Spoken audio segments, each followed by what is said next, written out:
Opposition leader Andrew Holness is advancing arguments for Northern Caribbean Bloc. Mr. Holness says it is critical for Jamaica to expand its regional ties with emerging markets like Cuba and the Dominican Republic.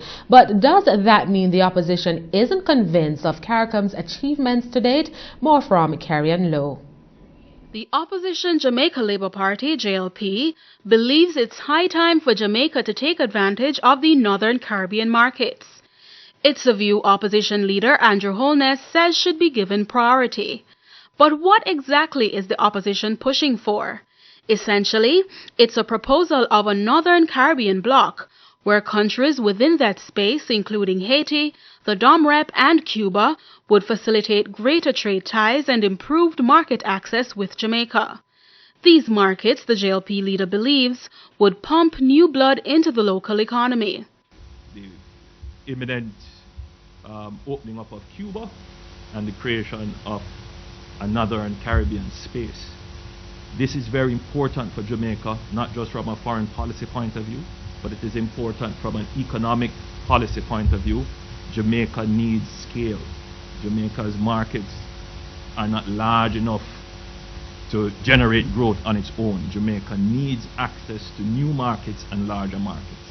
And I believe that creating this space within the Northern Caribbean would help to give Jamaica access to those markets and give Jamaica scale, which it now does not have.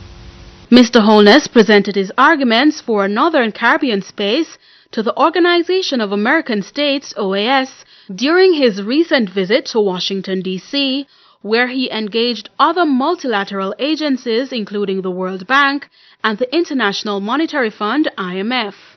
He explains that while CARICOM remains beneficial to Jamaica, the country has to seek new markets.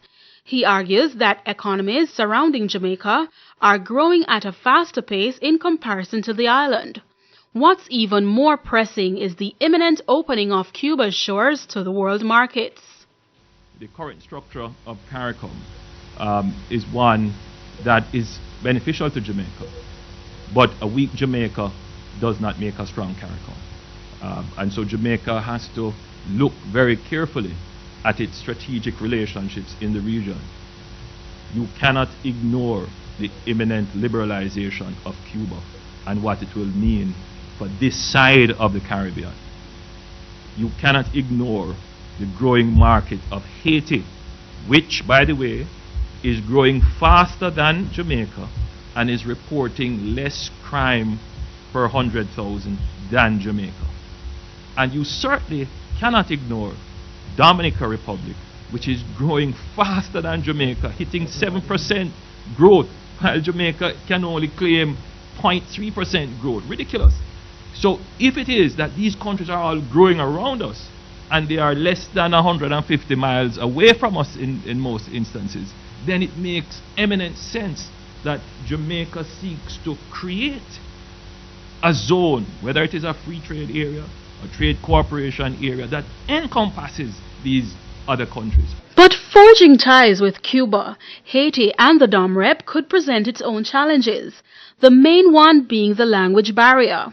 Presently, we don't have trade structures. Presently, we don't have airlift structures, and we speak a different language. So Jamaica, in this new emerging view of the Caribbean, has to look at its borders and say, how do we take the decisions now to prepare ourselves to what the new Caribbean could look like? And one important thing that Jamaica could do right away, which is in its best interest, is to implement a policy of making Spanish a second language. That is immediately, right away. But you're not going to get that kind of thinking from the present government. Present government is moribund of those ideas. And I think Jamaica has to look carefully at who is leading it and who are the people who are proposing to lead it, because they cannot lead Jamaica into the new world that is coming.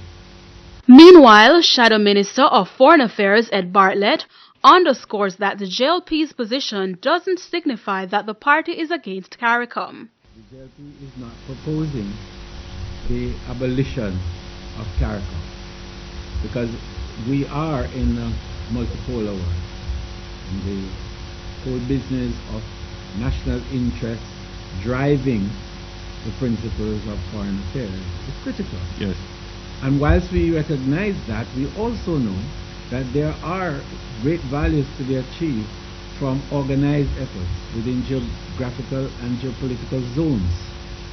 And one of the key areas that we must continue to push is the zones that provide us with the greatest advantage for the development of the Jamaican economy. So the emergence of a Northern Caribbean space would not negate the presence and activities and value of a CARICOM space. Yes. In fact, the two must work together. And I think the other countries in CARICOM are also thinking, how are we going to relate now to an expanded Caribbean? Carrie Lowe for CEEN Caribbean News.